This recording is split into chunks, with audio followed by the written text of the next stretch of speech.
Hi hello friends, welcome to Harsha YouTube channel. నేను Harsha. BGT India versus Australia test match series 5 test match series అయితే India అయితే Australia ఆడబోతుంది. First test match అయితే మనకి 22nd రోజున morning 7:50 అంటే 8 AM అయితే మ్యాచ్ అయితే స్టార్ట్ అవబోతుంది. అండ్ కేఎల్ రాహుల్ ఫ్యాన్స్ అందరికీ కూడా హార్ట్ బ్రేకింగ్ మ్యాచ్ అవబోతుంది. ఎందుకంటే కేఎల్ రాహుల్ ఆడకపోయే ఛాన్స్లే 100% ఉన్నాయి. ఎందుకు ఏంటి కేఎల్ రాహుల్కి అసలు ప్లేయింగ్ లెవెన్లో చోటు దక్కే అవకాశమే లేదు. అండ్ నా ప్రిడిక్షన్ చూస్తే కనుక లాస్ట్ ఏదైతే సౌత్ ఆఫ్రికా వర్సెస్ ఇండియా అయిందో, ఇండియా వచ్చేసి 3-1 తోటి ఈ సిరీస్ని గెలుస్తుందని చెప్పాను. కొన్ని ప్రిడిక్షన్లు అయితే 100కి 100% జరిగాయి. అండ్ కేఎల్ రాహుల్కి కూడా ఫస్ట్ మ్యాచ్లో ప్లేస్ అయితే ఉండబోదు. ఇది నా ప్రిడిక్షన్. అంతకంటే ముందు బీజీటీ సిరీస్కి ఓపెనర్గా వెళ్ళిన రోహిత్ అయితే ఫస్ట్ టెస్ట్ మ్యాచ్కి అయితే తను అవైలబుల్గా లేడు. మనందరికి తెలుసు, తనకి బాబు పుట్టాడు, ఇండియాలో ఉన్నాడు అండ్ తను ట్రావెల్ కూడా చేయలేదు. కాబట్టి ఫస్ట్ టెస్ట్ మ్యాచ్కి అయితే తను అవైలబుల్గా లేడు. కాబట్టి ఓపెనింగ్ స్లాట్ని ఎవరు భర్తీ చేస్తారని అనుకుంటే మాత్రం ప్లేయింగ్ 11 చూసిన తర్వాతనే మనం డిసైడ్ చేయగలం.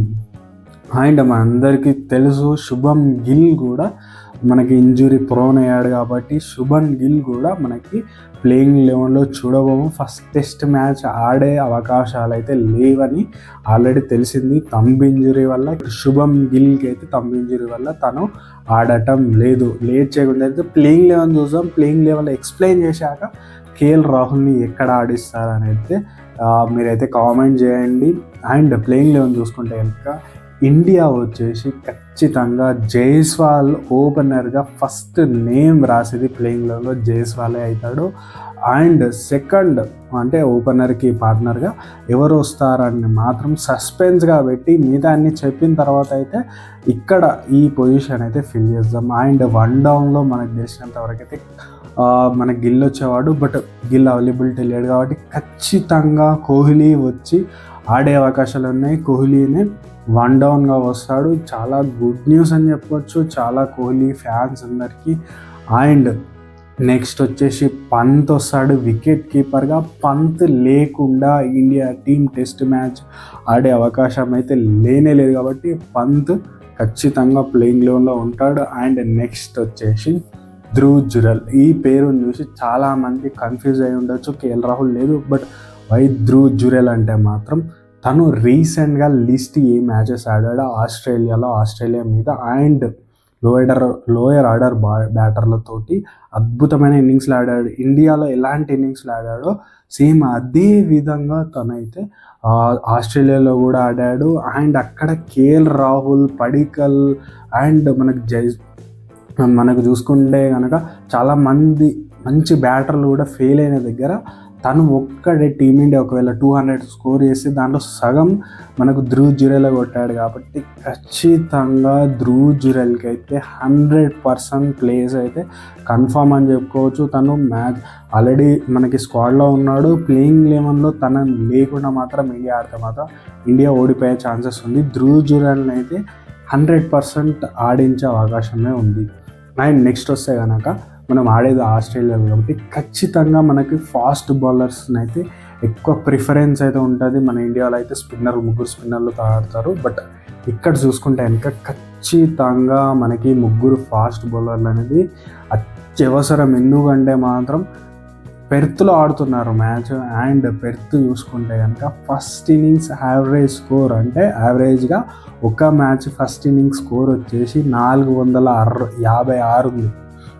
అంటే మీరు ఎక్స్పెక్ట్ చేయొచ్చు ఫస్ట్ బ్యాటింగ్ చేసిన టీమ్సే గెలిచాయి ఇక్కడ. అంటే ఇండియా వర్సెస్ ఆస్ట్రేలియా ఏ మ్యాచ్లు ఆడాయో అక్కడ ఫస్ట్ బ్యాటింగ్ చేసిన టీమే గెలిచింది. యావరేజ్ వచ్చేసి చాలా ఎక్కువ ఉంది. అండ్ 4th ఇన్నింగ్స్ బ్యాటింగ్ అయితే చాలా దరిద్రంగా ఉంది. 120, 130 యావరేజ్ ఉంది. సో ఫస్ట్ బ్యాటింగ్ చేస్తే కనుక టాస్ గెలిచి అదే టీంకి ఎక్కువ విన్నింగ్ అవకాశాలు ఎక్కువ ఉంటాయి. సో ఆపోజిట్ టీంకి ఛాన్స్ ఉండదు. కాబట్టి ఖచ్చితంగా ఇక్కడ ఫాస్ట్ బౌలింగ్ ఆప్షనే ఉంటుంది. పిచ్ చూసుకున్నా, ఆస్ట్రేలియా బౌన్స్ చూసుకున్నా ఫాస్ట్ బౌలర్స్కి ఎక్కువ ప్రిఫరెన్స్ ఇస్తారు కాబట్టి ఖచ్చితంగా మనకి ముగ్గురు ఫాస్ట్ బౌలింగ్ ఆప్షన్స్ ఖచ్చితంగా వెళ్తారు.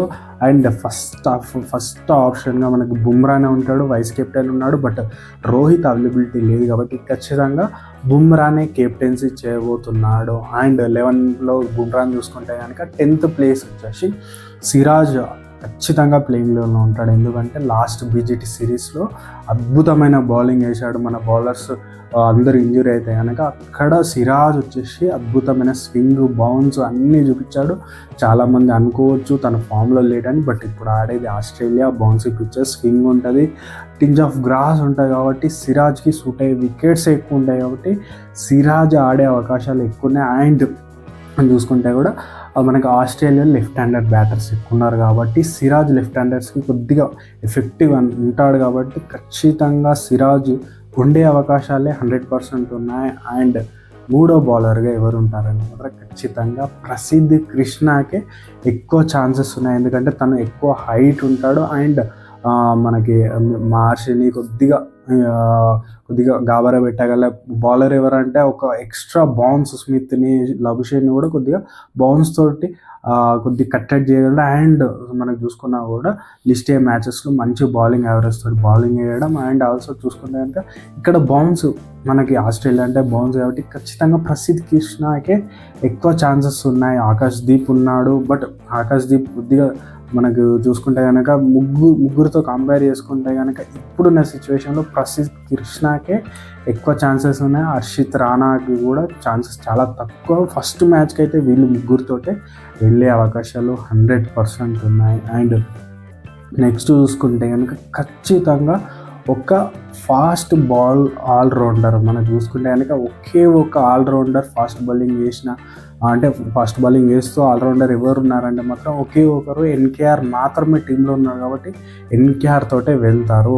అండ్ ఎలా చూసుకున్నా సరే ఇప్పుడు మనకు ఆల్రెడీ బీజీటీలో ఫస్ట్ మ్యాచ్లో మనకు ఫస్ట్ ఆర్ సెకండ్ మ్యాచ్లో ఉమేష్ యాదవ్ ఇంజురీ అయిపోతాడు, ముగ్గురు బౌలర్తో వెళ్తారు. నెక్స్ట్ చూసుకుంటే కనుక ఇద్దరు బౌలర్ ఎంతసేపు బౌలింగ్ వేయగలరు? మనకు తెలిసిన 90 overs వేయాల్సి వస్తే అటు ఒక ఎండ్ నుంచి ఇటు ఒక ఎండ్ నుంచి 5 overs వేసినా మిగతాది స్పిన్నర్లతోటి చేయలేము ఆస్ట్రేలియా పిచ్ మీద. సో ఒక బౌలర్ కనుక ఇలా షార్ట్ అయితే కనుక ఇంజురీ అయితే కనుక మనకు తెలుసు ఆస్ట్రేలియా ఎక్కువ ఇంజురీ అయితే కాబట్టి ఆస్ట్రేలియాలో ఖచ్చితంగా ఒక ఫాస్ట్ బౌలింగ్ ఆల్రౌండర్ ఉండడం అనేది అత్యవసరం, టీంకి అది నీడ్ కాబట్టి ఖచ్చితంగా మనకు చూసుకుంటే కనుక ఎన్కేఆర్ ప్లేస్ అయితే ఫిక్స్ ఉంటుంది. బ్యాటింగ్ కూడా చేయగలరు కాబట్టి బౌలింగ్ కూడా ట్రై చేస్తున్నారు కాబట్టి ఖచ్చితంగా ఎన్కేఆర్కి 100% ప్లేస్ ఉంటుంది. అండ్ నెక్స్ట్ వస్తే కనుక స్పిన్నర్లకైతే ఖచ్చితంగా ఫోర్త్ ఇన్నింగ్స్లో కొద్దిగా ఇంపాక్ట్ ఉండే అవకాశం ఉంది కాబట్టి అశ్విన్ లేకుండా ఇండియా టీం అస్సలు ఆడదు. అశ్విన్ 100% ప్లేయింగ్ లెవెల్లో ఉంటాడు. తను లాస్ట్ టైం లబుషేన్ని, స్మిత్ని గాబరా పెట్టిన ప్లేయర్ కాబట్టి ఖచ్చితంగా మనకి అశ్విన్ ఉంటాడు. అండ్ అశ్విన్కి తోడుగా ఇంకా ఆల్రౌండర్ మనకు కావాలనుకున్న మాత్రం ఖచ్చితంగా జడేజా ఆర్ వాషింగ్టన్ సుందర్లో ఒకరు ఆడే అవకాశం ఉంది. ఇండియా ఇక్కడ కొద్దిగా డిఫికల్ట్ సిచ్యువేషన్ ఉండొచ్చు, వీళ్ళిద్దరిలో ఎవరిని ఆడించాలి అని. ఎందుకంటే మాత్రం లెఫ్ట్ హ్యాండర్స్ ఎక్కువ ఉన్నారు కాబట్టి లెఫ్ట్ ఆర్మ్ పేసర్గా అంటే లెఫ్ట్ ఆర్మ్ స్పిన్నర్గా జడేజా ఆడొచ్చు, R Ashwin right arm spinner కాబట్టి సేమ్ టైప్ ఆఫ్ వాషింగ్టన్ కాబట్టి సో ఇక్కడ మనకి ముగ్గురు స్పిన్నర్లు ఆడించే అవకాశం లేదు. ఖచ్చితంగా ఆల్రౌండర్గా ఆడాల్సిందే. అండ్ వాషింగ్టన్ సుందర్ మంచి ఫామ్లో ఉన్నాడు. అండ్ జడేజా వచ్చేసి లెఫ్ట్ ఆర్మ్ కొద్దిగా అశ్విన్ రైట్ ఆర్మ్ స్పిన్ వేస్తే జడేజా లెఫ్ట్ ఆర్మ్ స్పిన్ వేస్తారు. స్మిత్ని, లబుషిన్ని కూడా ఇబ్బంది పెట్టిన సిచ్యువేషన్స్ ఉన్నాయి కాబట్టి జడేజా ఇక్కడ ఒక ట్రిక్కీ కాల్ తీసుకోవాల్సి ఉంటుంది. జడేజా ఆర్ అశ్విన్ టీం నిర్ణయంతో అయితే వెళ్ళాల్సిన అవసరం ఉంది. అదర్వైజ్ నాకు తెలిసి వాషింగ్టన్ సుందర్ ఆర్ జడేజాలో ఇద్దరిట్లో ఒకరే ఆడే అవకాశం ఉంది కాబట్టి ఇక్కడికైతే ఇది ఫిక్స్ ప్లేయింగ్ 11 అయితే అయిపోయిందని చెప్పొచ్చు. అండ్ ఉన్న ఒకే ఒక్క place opening slot Rohit Sharma availability లేడు. అండ్ ఆల్సో చూసుకుంటే కనుక మనకి అభిమన్యు ఆడుతున్నాడు. అభిమన్యుని అయితే ఈ సిరీస్కి అయితే సెలెక్ట్ చేయడం జరిగింది. డొమెస్టిక్ చాలా అద్భుతంగా ఆడాడు. బట్ లిస్ట్ ఏ మ్యాచెస్కి వచ్చేసరికి ఆస్ట్రేలియా ఆడినప్పుడు కొద్దిగా తను తడబడడం అనేది జరిగింది. అండ్ కేఎల్ రాహుల్ కూడా తడబడడం జరిగింది. అండ్ ఇక్కడ చూసుకుంటే కనుక ఇప్పుడు మీరు రోహిత్ లేనప్పుడు ఫస్ట్ మ్యాచ్కి అవైలబిలిటీ లేదు, సెకండ్ మ్యాచ్కి వచ్చేస్తాడు. సో ఆ రోహిత్ అండ్ గిల్ వచ్చేస్తే అభిమన్యుకి ప్లేసే లేదు. సో అభిమన్యుని తీసుకొని ఏం లాభం? ఫస్ట్ థింగ్, రోహిత్ లేడు కాబట్టి అభిమన్యుకి ఒక ఛాన్స్ ఇచ్చినట్టు ఉంటుంది. అండ్ ఇంకా మెయిన్ రీజన్ ఏంటిదంటే కేఎల్ రాహుల్ ఆడకపోవడానికి వన్ ఆఫ్ ది రీజన్ ఏంటంటే వికెట్ కీపర్స్.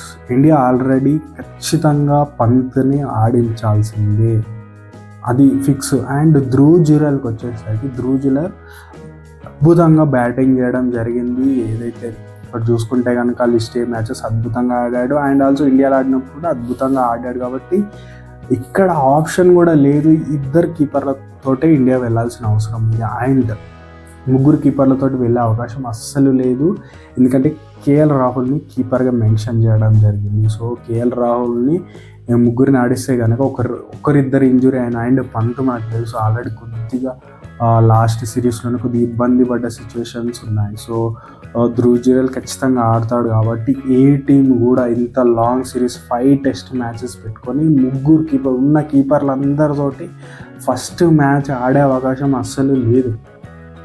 ఒకవేళ పంత్కి ఏమన్నా అయినా సరే, ధ్రువ్ జురెల్కి ఏమైనా అయినా సరే, కేఎల్ రాహుల్ అన్న ఉండాలి కదా. మీకు అర్థమవుతుంది, ఫస్ట్ మ్యాచ్లోనే ముగ్గురికి ఇంజురీ అయిపోయింది అనుకోండి. సో సిచ్యువేషన్ ఎక్కడి నుంచి ఎవరు ఆడతారు కీపర్గా? అండ్ ఇండియా నుంచి మళ్ళీ ఒక కీపర్ని పంపించాలి. సో ఇండియా నాకు తెలిసి ముగ్గురు కీపర్లతో ఆడే అవకాశం లేనే లేదు. ఏ టీం చేయదు ప్రపంచంలో, ఎలాంటి టీం కూడా ముగ్గురు కీపర్లు ఉంటే ముగ్గురు కీపర్లను ఆడించాలి. సో ఇప్పుడున్న సిచ్యువేషన్లో నాకు తెలిసినంత వరకు ఉన్న ఒకే ఒక ఆప్షన్ కేఎల్ ప్లేస్లో అంటే ఓపెనర్గా అభిమన్యునే ఆడే అవకాశం ఉంది. అభిమన్యుకి ఒక ఛాన్స్ ఇచ్చినట్టు ఉంటుంది. రోహిత్ లేడు కాబట్టి తను ఓపెనర్గా ఆడవచ్చు. అండ్ ఆల్సో ముగ్గురు కీపర్లతో ఆడితే చాలా రిస్క్.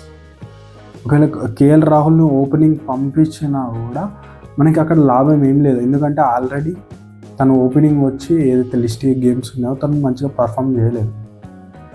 అండ్ అభిమన్యు కూడా చేయలేదు. బట్ సిచ్యువేషన్ చూసుకుంటే కనుక ముగ్గురు కీపర్లతో ఇండియా వెళ్తే కనుక అట్లాంటి కాల్ అసలు తీసుకోరు. అది ధ్రువ్ జురెల్ని మీరు కూర్చోబెట్టాలి.